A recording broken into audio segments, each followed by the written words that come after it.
गुरु sir, व्यासपीठावर उपस्थित सन्मान्य सर्व ज्येष्ठ शिक्षक, माझे सहकारी बंधू भगिनी आणि उपस्थित माझ्या सर्व विद्यार्थिनी मैत्रिणींनो, आताच मॅडमने तुम्हाला आज आपण कोणता दिवस साजरा करत आहोत याची माहिती दिली आहे. आणि आपल्याला आता हे माहिती झालंय की आज आपण राष्ट्रीय वीर बाल दिवस साजरा करत आहोत. आणि हा दिवस साजरा करत असताना सर्वप्रथम आपण दोन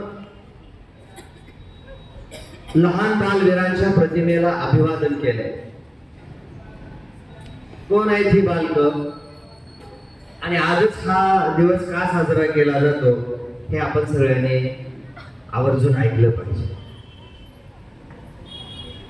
तसं पाहिलं तर धाडस, शौर्य आणि राष्ट्रभक्ती याला काही वयाची मर्यादा असत नाही.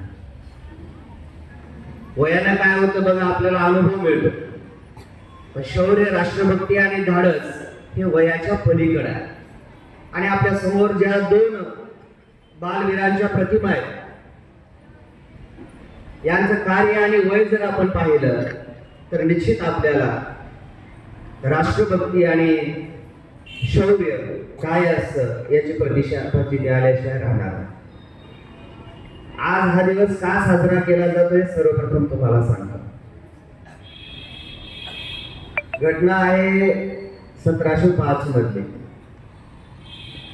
गुरु गोविंद सिंग जेव्हा मुघलांशी लढत होते तेव्हा गुरु गोविंद सिंग यांच्या परिवारांना कैद करण्यात आलं आणि त्या बंदिवासामध्ये क्रूरतेने त्यांच्यावर अत्याचार केले. कुठेतरी गुरु गोविंद सिंगांचा लढा थांबला पाहिजे हा त्याच्या पाठीमागचा हेतू होता. आणि या परिवारामध्ये दोन लहान बालक होती.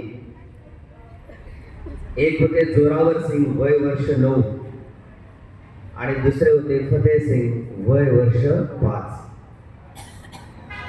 शत्रूच्या छळाला सामोरे जात या दोन बालवीरांनी शत्रूच्या कुठल्याही मागण्या मान्य केल्या नाहीत.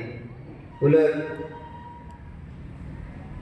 धर्म परिवर्तनाची दिलेली संधी, ही संधी शत्रू त्यांना देत होता जीव वाचवण्यासाठी, राष्ट्रभक्तीसाठी आणि धर्मरक्षणासाठी. या दोन चिमुकल्यांनी ती धुडकावून लावली आणि सत्यशेवटी या दोघांनी या देशासाठी हौतात्म्य पत्करायचं स्वीकारलं आणि शत्रूने अमानुषपणे या दोघांना भिंतीमध्ये गाडून मारलं सुद्धा. जिवंत भिंतीमध्ये गाडलं. 9 वर्षाचे जोरावर सिंग होते, 6 वर्षाचे फतेह सिंग होते.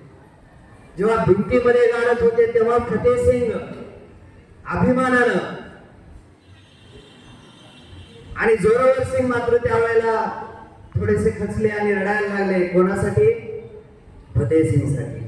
आणि त्यांनी सांगितलं, तुम्ही माझ्यापेक्षा वयाने लहान आहेत, माझ्या आधी तुम्ही या जगात आलात. कारण का, जेव्हा विटा रचल्या जात होत्या तेव्हा फतेह सिंग उंचीने लहान होते, 6 वर्ष वयाचा मुलगा, बरोबर आहे. जोरावर सिंग 9 वर्षाचे. आणि मग विटा सर्वात आधी फतेह सिंगांच्या गळ्यापर्यंत आल्या. आणि जोरावर सिंगांना वाईट वाटायला लागलं. याच्यासाठी ते म्हणाले, तू माझ्या नंतर या जगात आलास आणि माझ्या आधी जगाचा निरोप घेतोयस. तेव्हा 6 वर्षाचे फतेह सिंग बाणेदारपणे म्हणाले की तुम्ही उलट आनंद साजरा करा. मी तुमच्या नंतर जरी या जगात आलो असलं तर या देशासाठी तुमच्या आधी बलिदान देण्याचं भाग्य मला लाभले. आणि म्हणून हे धाडस आणि शौर्य, ही राष्ट्रभक्ती आणि बलिदान देण्याची वृत्ती या बालकांमध्ये होती. आणि त्यांनी या देशासाठी आपलं सर्वोच्च बलिदान दिलं. आपल्या प्राणाचं बलिदान हे सर्वोच्च बलिदान असतं. आणि म्हणून यातून या लढ्याला फार मोठी प्रेरणा या देशामध्ये मिळाली. आणि म्हणून हा दिवस या देशामधल्या बालकांसाठी, या देशामधल्या तरुणांसाठी प्रेरणा मिळावी, त्यांना देखील अशाच शौर्याच्या माध्यमातून आपल्या देशासाठी काहीतरी करता यावं याच्यासाठी साजरा केला जातो. गेल्या वर्षी पहिल्यांदा हा दिवस आपल्याकडे वीर बाल दिवस म्हणून साजरा करण्यात आला. हा दुसरं वर्ष. आणि मग राष्ट्रीय स्तरावर हा दिवस साजरा करत असताना आपल्या देशामध्ये ज्या बालकांनी, मुला मुलींनी आपल्या देशासाठी, समाजासाठी, कुटुंबासाठी अशाच पद्धतीनं धाडस आणि शौर्य दाखवलं आणि एक आदर्श निर्माण करून दिला, अशा बालकांसाठी वीर बाल पुरस्कार सुद्धा केंद्र शासनातर्फे देण्यात येतो. प्रतिवर्षी हा पुरस्कार राष्ट्रपतींच्या हस्ते 26 जानेवारीला देण्यात येत होता. पण हा दिवस जेव्हापासून आपण साजरा करत आहोत तेव्हा पंतप्रधान वीर बाल पुरस्कार हा या दिवशी देण्याचं प्रस्तावित करण्यात आलं आणि हा पहिला पुरस्कार गतवर्षी देण्यात आला. यावर्षी या पुरस्कारासाठी 17 बालकांची निवड केली आहे आणि विशेष म्हणजे या 17 बालकांमध्ये 7 मुलं आहेत आणि 10 मुली आहेत. देशासाठी, या समाजासाठी धाडस दाखवणाऱ्यामध्ये मुलींची संख्या जास्त आहे. आणि म्हणून हे बालक अशा पद्धतीने धाडस आणि शौर्य दाखवतात आणि म्हणूनच मला वाटतंय की हे काही एका दिवसातली गोष्ट नाही. अशा रोज कितीतरी बालकांच्या कथा पुढे येत आहेत आणि म्हणूनच आपण खऱ्या अर्थानं सुरक्षित आहोत असंही म्हणता येईल. ही एक कथा तुम्हाला सांगणार आहे. 22 ऑगस्ट 2018 तुमच्या चोळ्याची एक मुलगी होती, तिचं नाव झेन सदावर्ते. आणि मुंबईतल्या परळ भागामध्ये एका 17 मजली इमारतीला भीषण आग लागली. वेळ होती पहाटेची. झेन जेव्हा झोपेतून उठली तेव्हा तिनं पाहिलं झेनचं घर 16व्या मजल्यावर होतं आणि तिनं पाहिलं की सगळीकडे धुराचे लोट पसरले. संपूर्ण मजला आगीच्या ज्वालांनी करत घेतला आणि अशा वेळेला घरातली प्रौढ मंडळी आणि त्या मजल्यावरची इतर मंडळी सुद्धा श्वास गुदमरल्यामुळे हतबल झाली होती. सगळ्यांच्या समोर मरण दिसत होतं. आणि बघा, अशा आपत्तीच्या काळामध्ये काय करावं हे सुचत नाही. आणि म्हणून मग ही सगळी प्रौढ माणसं कुठेतरी जीवाच्या आकांतानं ओरडत असताना झेन मात्र शांत होती. तिनं एकच जाणलं होतं, या परिस्थितीतून बाहेर पडायचं असेल तर निर्णय घेऊन कृती करणं गरजेचं आहे. आणि तिनं सर्वप्रथम कृती केली ती म्हणजे मोबाईल फोनवरनं अग्निशामक दलाला फोन केला. तोपर्यंत 17व्या मजल्यापासून आग जी होती 16व्या मजल्यापर्यंत आली होती. आणि तिच्या शाळेमध्ये कार्यक्रम झाला होता आपत्ती व्यवस्थापनाचा. त्या आपत्ती व्यवस्थापनाच्या कार्यक्रमामध्ये भूकंप, आग अशा आपत्तीच्या वेळेला काय केलं पाहिजे, आपले आणि इतरांचे प्राण कसे वाचवले पाहिजे याचं प्रात्यक्षिक करून दाखवलं गेलं होतं. बघा, आपल्या शाळेमध्ये ज्या ज्या गोष्टी आपल्याला शिकवल्या जातात त्या आपल्याला खूप उपयोगाच्या असतात. आता इथं तर प्राणाशी गाठ पडले, बरोबर आहे. आणि म्हणून शाळेमध्ये शिकवले गेलेली आपत्ती व्यवस्थापनाची प्रात्यक्षिक तिनं पाहिली होती आणि म्हणून तिचा अवलंब करायचं तिनं ठरवलं. आणि तटस्थपणे म्हणजे कुठल्याही प्रकारची भीती मनामध्ये न आणता तिनं सर्वप्रथम काय केलं असेल तर आपल्या घरामधील लोकांना सुरक्षित स्थळी हलवण्याच्या आधी बघा ती बाहेर पडली. संपूर्ण मजल्यावरील लोकांना तिनं धीर दिला. बघा, एक चिमुकली मुलगी धीर देत आहे, आत्मविश्वास त्यांच्यामध्ये निर्माण करत आहे की आपण आपत्तीमधून या ठिकाणी बाहेर पडणार आहोत निश्चितपणे. आणि म्हणून त्या सर्व लोकांना आत्मविश्वास देण्याचं काम त्या मुलींनी केलं. आणि आपत्ती व्यवस्थापनामध्ये जे जे काही करायचं आहे त्या प्रात्यक्षिकाप्रमाणे त्या मुलींना त्या मजल्यावरील एका सुरक्षित ठिकाणी सर्व लोकांना पोहोचवण्याचं काम केलं. लहानगी मुलगी शेवटच्या व्यक्तीला, मुलाला, वृद्धाला पोहोचवेपर्यंत आपलं हे कार्य करत होती. श्वास गुदमरत होता, धडपडत होती. प्रसंगी बऱ्याच वेळेला ती भाजली, जखमा झाल्या, पण तरी सुद्धा तिनं आपलं बचाव कार्य थांबवलं नाही. आणि शेवटच्या व्यक्तीला पोहोचून ती बेशुद्ध पडली. मग मात्र त्या ठिकाणी अग्निशामक दल पोहोचलं आणि सर्वांना त्या ठिकाणी बाहेर काढण्यात आलं. या मजल्यावरील 17 जण आणि तिच्या सतर्कतेमुळे संपूर्ण इमारतीमधील लोक हे त्या ठिकाणी वाचवता आले. अशा पद्धतीचं अतुलनीय अशा प्रकारचं कार्य झेन सदावर्तेनं आपल्या धाडसानं आणि शौर्याने करून टाकलं. आणि या घटनेची दखल राष्ट्रपती भवनाने घेतली आणि जानेवारी 2019 तिला राष्ट्रीय बालवीर पुरस्कारानं गौरवण्यात आलं.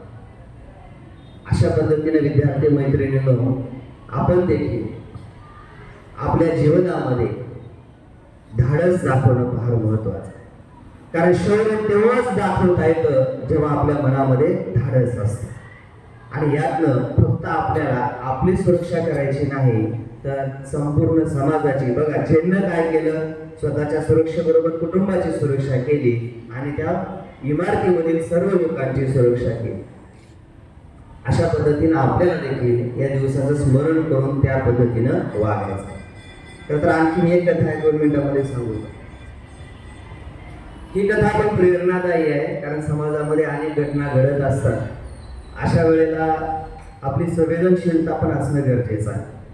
घटना आहे याच वर्षाची, 2 एप्रिल 2018ची. मध्य प्रदेशातल्या ग्वालियर जिल्ह्यामध्ये मोठ्या प्रमाणामध्ये दंगल उसळली होती. त्या काळामध्ये जातीय दंगलीने एवढ्या मोठ्या प्रमाणामध्ये हिंसाचार झाला होता की लोकांना घराच्या बाहेर पडता येत नव्हतं. आणि परिस्थिती नियंत्रणाबाहेर गेली प्रशासनाच्या देखील. आणि तिथं राहणारे 2 मुलं, बहीण भावंड होती, भाऊ बहीण. वय वर्ष त्या बहिणीचं होतं 10, तिचं नाव होतं आर्द्रिका आणि भावाचं नाव होतं कार्तिक. हे 2 लहान मुलं टीव्हीवर पाहत होती की आपल्या शहरामध्ये नेमकं काय चाललंय, अस्वस्थ होत होती. तेवढ्यात त्यांना कोणीतरी बाहेर सांगितलं की आपल्या रेल्वेच्या रुळासमोर त्यांचं घर होतं. त्यांना सांगितलं की जवळपास एक रेल्वे गाडी थांबली आहे. 24 तासापेक्षा जास्त कालावधी झालाय. आंदोलनामुळे आणि हिंसाचारामुळे त्यांच्यापर्यंत मदत पोहोचत नाही. त्या रेल्वेमधली लहान मुलं तहानेनं आणि भुकेनं व्याकुळलेली आहेत. ते रडत आहेत, विवळत आहेत. मग अशा वेळेला आपण त्यांच्यापर्यंत मदत पोहोचवली पाहिजे. त्यांना लहान बहीण भावंडांना वाटतं. आम्ही लहान असताना काहीतरी कविता होती, आम्ही छोटाले बहीण भाऊ उद्याला मोठाले भाऊ. पण या दोघांनी उद्याला मोठं व्हायचं का नाही हे विसरले. आज आम्हाला काय करायचंय तर त्यांना मदत मिळवून द्यायचंय. कारण का, बाहेर जाताना जीवाला धोका होता. जेव्हा अशा पद्धतीने जातीय धार्मिक हिंसाचार उसळत असतो तेव्हा लोकांची संवेदनशीलता शून्य झालेली असते. तिथं कोणी पाहिलं जात नाही. आणि म्हणून मग आपल्या उद्याच्या भविष्याचा या बालकाने विचार केला नाही. वर्तमानामध्ये आज आमची कोणाला तरी गरज आहे हे भान ठेवून ती 2 मुलं आपल्या घरामध्ये आहे तेवढं खाण्याचं साहित्य, पाणी. बघा किती लहान मुलं आहेत. त्या ट्रेनमध्ये शेकडो लोक असतील का नाही प्रवासी. किती जणांना हे अन्न पुरलं असतं, किती जणांना पाणी पुरलं असतं. तर त्याची त्याने विचार केला नाही. फक्त भावना एकच होती की प्रामाणिकपणे आम्हाला मदत पोहोचवायची. आणि त्याने घरातल्या कोणालाही या गोष्टीची माहिती न देता ते दोघेही बहीण भाऊ त्या रेल्वे रुळाच्या दिशेने निघाले. वाटेमध्ये दगडफेक चालू होती, जाळपोळ सुरू होती, पोलिसांचा लाठीमार, गोळीबार सगळं सुरू होतं. पण ते डगमगले नाही.